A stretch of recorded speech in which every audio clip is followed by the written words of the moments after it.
음주 측정을 거부해 경찰 수사를 받던 직원을 승진시킨 사건으로 시작된 남원시 인사 의혹 수사가 막바지에 다다르고 있습니다.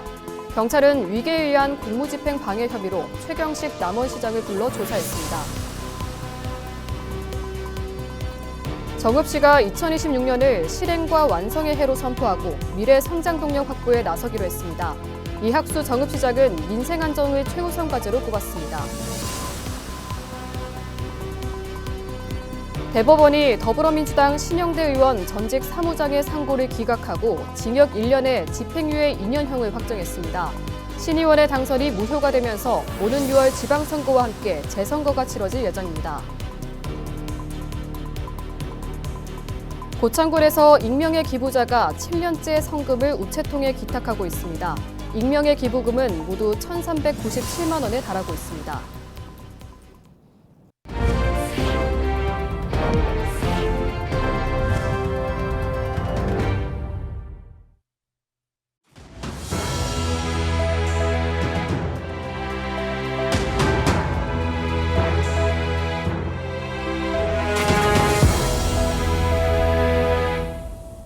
시청자 여러분 안녕하십니까? 헬로티비 뉴스입니다.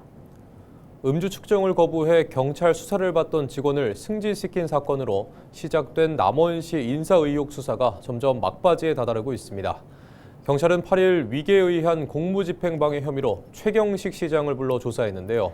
최 시장은 원칙과 과정, 절차를 준수한 인사였다며 혐의를 다시 한번 강하게 부인했습니다. 정명기 기자의 보도입니다. 덤덤한 표정의 최경식 남원시장이 전북경찰청사로 들어섭니다. 수사 시작 1년여 만에 피의자 신분으로 소환된 최 시장은 제기된 의혹을 묻는 취재진의 질문에 짧고 단호하게 답했습니다. 이유 여하를 막론하고 그 인사 문제와 관련해서 우리 남원 시민분들께 혼란스럽게 되는 거 먼저 송구스럽다는 말씀 드리고 싶습니다. 시민들께서 잘 알고 계시는 바와 같이 우리 남원시 인사는 투명하고 또 공정하고 또 깨끗하게 원칙과 과정 절차를 준수한 상태에서 인사를 진행을 했다는 점 말씀드리고 싶습니다. 경찰 수사의 핵심은 지난 2024년 7월 인사입니다. 당시 음주 측정을 거부해 수사를 받던 직원을 5급 사무관으로 승진시켰다가 여론의 문매를 맞고 취소했던 것. 최 시장은 수사 개시 통보만으로 불이익을 주지 않는 것이 관행이라며 섣부른 징계는 오히려 법적 문제를 부를 수 있다는 취지로 해명한 바 있습니다. 개시 통보만을 가지고 전임희 시장 때부터 그때까지 지금도 마찬가지입니다만 개시 통보를 가지고 그 사람의 인사상 불이익을 주진 않았어요. 징계를 주지 않았습니다. 그리고 그걸 가지고 징계를 주는 순간 그 당사자는 이의를 제기할 수 있어요. 법적 구조상. 청탁 이사를 한 것도 아니에요. 금품도 받은 것도 아니에요. 하지만 경찰은 두 차례 압수수색을 통해 최 시장의 부당한 지시나 개입 여부를 집중 조사하고 있습니다. 당시 부시장과 인사 담당 공무원 등도 입건했습니다. 해당 직원은 1심에서 벌금 1,500만 원을 선고받고 항소해 현재 2심 선고를 앞둔 상황. 시청 안팎에서는 수사가 길어지면서 사건의 본질은 흐려지고 결국 꼬리 자르기로 끝날 수 있다는 목소리까지 나오고 있습니다. 그 반부패 수사대장이 수사 대상이 될 수도 있는 전 부시장하고의 친분이 있다라는 얘기가 들리면 저희 입장에서는 매우 우려를 할 수밖에 없잖아요. 그리고 계속해서 이 수사가 진척이 안 되고 매우 느려지는 걸로 봐서도 이게 엄청 어려운 사건도 아니고 증언이나 증거를 확보하기가 어려운 것도 아닌데 매우 시기적으로 정치권의 눈치를 보면서 수사하는 거 아닌가. 경찰의 최종 판단에 따라 인사파동의 책임 소재와 함께 다가올 지방선거에도 적지 않은 변수가 될 것으로 보입니다. 헬로티비 뉴스 정명기입니다. 정읍 씨가 2026년을 실행과 완성의 해로 선포하고 미래 성장 동력 확보에 나서기로 했습니다. 이학수 정읍 시장은 민생 안정을 최우선 과제로 꼽았습니다. 김남호 기자가 보도합니다. 이학수 정읍시장이 새해 기자간담회를 열고 정책 비전을 밝혔습니다. 이학수 시장은 관행적 사업 재검토와 예산 절감을 통해 시민들을 위한 가용 재원을 지속적으로 마련할 것이라고 강조했습니다. 전 시민 1인당 30만 원의 민생안정 지원금 지급안이 일시적이 아닌 정례화될 수 있도록 하는 가능성도 내비쳤습니다. 장기적으로 그 기본소득을 가려면 지금 우리 정읍은 농촌지역으로 지정이 안 돼 있기 때문에 국비 지원이 안 됩니다. 순시비로 해야 되는데 그런 많은 예산이 들어갈 것이고 아마 이재명 대통령이 햇빛연금을 강조하기 때문에 시간이 지나면 국비 지원도 될 거라고 생각하고요. 사전에 저는 준비를 해야 된다고 생각을 합니다. 이학수 시장은 오는 6월 3일 치러지는 지방자치단체장 선거 전 더불어민주당 후보 경선 과정에서 감점 대상 여부를 묻는 질문에 페널티를 받을 가능성은 매우 낮다고 주장했습니다. 3자 경선을 했는데 그냥 저를 배제시키고 아무 이유 없이 배제시키고 그냥 다시 재경선을 시켰어요. 그래서 선관위에서 뭐라 하겠냐. 저는 경선 불복자가 아니라고 그랬어요. 나는 경선 참여자가 아니라고 그랬어요. 그래서 경선 불복은 아니고요. 그 탈당 과정에서 그 기간만 정리가 되면 될 것 같습니다. 이학수 시장은 이어 바이오 산업 혁신 거점 조성과 반려동물 산업벨트 구축안도 제시했습니다. 또 33억 원 규모의 소상공인 지원 사업과 지역 상품권 발행을 1,000억 원으로 확대하겠다는 계획도 밝혔습니다. 헬로티비 뉴스 김나우입니다. 대법원이 더불어민주당 신영대 의원 전직 사무장의 상고를 기각하면서 신의원의 당선은 무효가 됐습니다. 대법원은 8일 공직선거법 위반 혐의로 재판에 넘겨진 신의원 선거사무소의 전 사무장 강모 씨에게 징역 1년에 집행유예 2년, 사회봉사 120시간을 선고한 원심 판결을 확정했습니다. 강 씨는 제22대 총선을 앞두고 2023년 12월 실시된 민주당의 군산 김제 부안갑 경선 여론조사에서 신 의원에게 유리한 결과가 나오도록 여론조작을 지시한 혐의를 받습니다. 조사 결과 강 씨는 전 군산시장 장애인체육회 사무국장 이모 씨에게 1,500만 원과 차명 휴대전화 100대를 제공하고 신 의원을 지지한다는 응답을 실행하도록 한 것으로 파악됐습니다. 대법원의 판결 확정으로 신 의원의 국회의원 당선은 무효가 됐으며 오는 6월 지방선거와 함께 군산 김제 부안군 재선거가 치러질 예정입니다. 교통사고를 수습하던 경찰관과 견인차 기사를 숨지게 한 30대가 자동주행 기능을 켠 채 졸음운전한 것으로 드러났습니다. 고창경찰서는 8일 차량 사고 기록 장치 분석 결과 사고 당시 A씨는 크루즈 기능을 활용해 운전 중이었고 브레이크를 밟지 않았다고 밝혔습니다.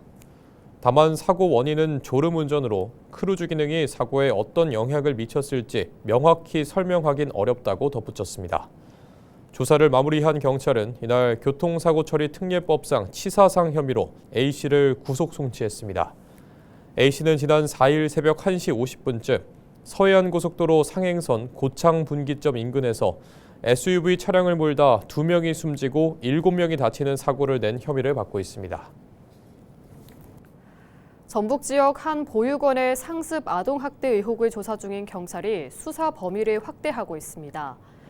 전북경찰청은 아동학대 범죄 처벌 등에 관한 법률 위반 등 혐의로 도내 A 보육원의 생활지도사 등 전현직 직원 7명을 수사 중이라고 8일 밝혔습니다. 경찰은 피해자들의 고소와 도내 한 지자체의 수사 의뢰 등을 병합한 결과 수사 대상이 늘어났다고 설명했습니다. A 보육원에서 유소년 시절을 보낸 25살 B씨 등 4명은 과거 보육원에서 생활지도사로부터 상습적인 학대를 당했다며 지난해 9월에서 11월 경찰에 진정서를 냈습니다. 가해자로 지목된 생활지도사 등은 피해자들이 언급한 보육원의 학대 행위에 관여하지 않았다는 입장인 것으로 전해졌습니다. 완주 전주통합이 전북 성장의 불씨를 살릴 마지막 기회라며 결단을 촉구하는 목소리가 나왔습니다. 전북특별자치도지사 선거에 출마하는 더불어민주당 이원택 국회의원은 8일 입장문을 내고 전국적으로 초광역 통합 논의가 확산하는 상황에서 전북이 머뭇거린다면 국가 전략의 주변부로 밀려날 것이라고 강조했습니다. 이 의원은 완주 전주 통합을 통해 전북의 중추도시를 세우고 청년과 기업이 선택하는 성장 거점을 마련해야 한다고 주장했습니다. 또한 통합은 상생 모델로 추진돼야 하며 지금 결단하지 않으면 전북 도약의 기회를 놓칠 수 있다고 밝혔습니다.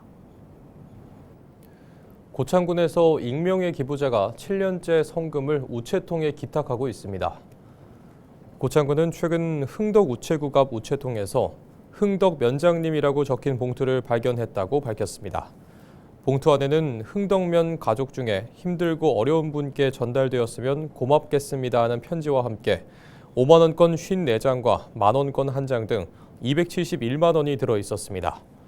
흥덕 우체국 우체통에는 2020년부터 비슷한 내용의 편지글과 돈이 들어 있었는데 군은 기부 방식과 시기 등을 볼 때 동일한 기부자가 7년째 나눔을 이어오고 있는 것으로 보고 있습니다. 익명의 기부금은 모두 1,397만 원에 달하고 있습니다.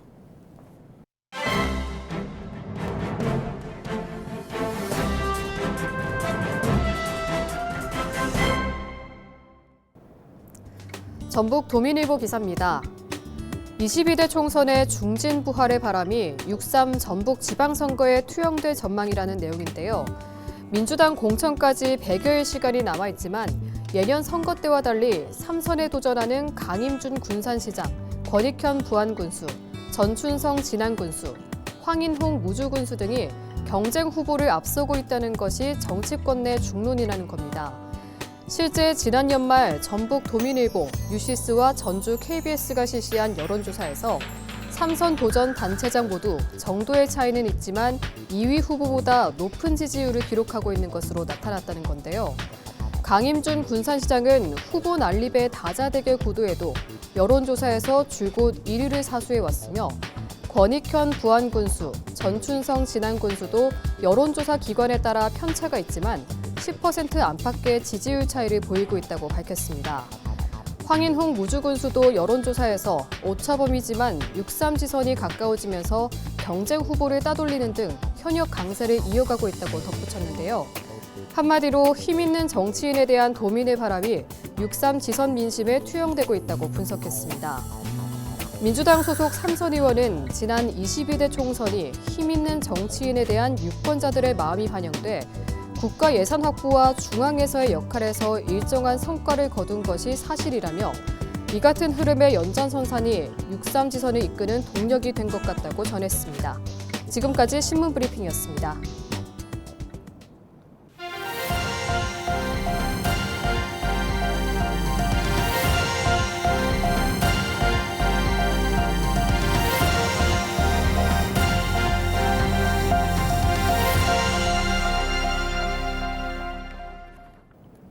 제12회 지리산 남원 바래봉 눈썰매 축제가 남원 허브밸리와 바래봉 일원에서 막을 올리고 다음 달 18일까지 관광객을 맞이합니다.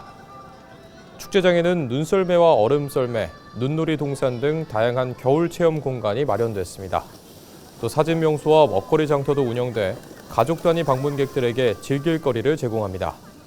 눈썰매장은 오전 9시 반부터 오후 4시까지 운영되며 입장료는 일반인 만원이고 남원 시민과 어린이, 장애인 등은 할인 혜택을 받을 수 있습니다. 행사 관계자 인터뷰 들어보시죠. 가족, 친구들과 함께 오셔서 눈썰매, 얼음썰매 등 다양한 겨울 프로그램을 즐기시며 추억을 만들어 가시기 바랍니다. 오는 10일 오전 11시 허브밸리 일원에서는 축제의 본격적인 시작을 알리는 개장식이 열릴 예정입니다. 전북대학교 병원은 보건복지부의 의료질 평가에서 최고 등급인 1등급을 받았습니다. 보건복지부는 매년 전국 종합병원을 대상으로 환자 안전, 의료의 질과 공공성 등 6개 영역 54개 지표를 평가하고 있습니다. 전북대병원은 지난해 이들 영역에서 모두 1등급을 획득해 국내 최고 수준의 의료기관으로 인정받았습니다.